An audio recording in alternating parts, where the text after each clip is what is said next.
Rusia telah mengkonfirmasi bahwa sebuah serangan rudal telah menghantam pangkalan udara militer mereka di Taganrog, wilayah Rostov pada Rabu pagi 11 Desember 2024 waktu setempat.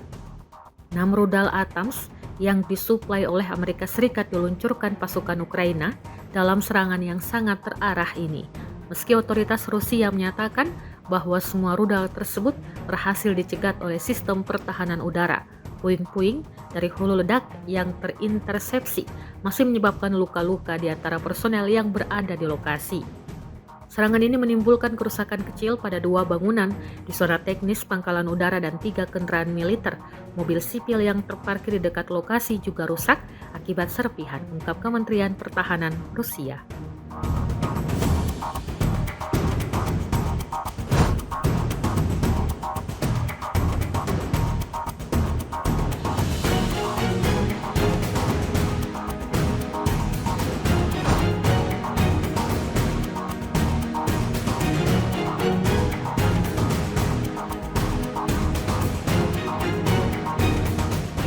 Download Tribun X sekarang, menghadirkan lokal menjadi Indonesia.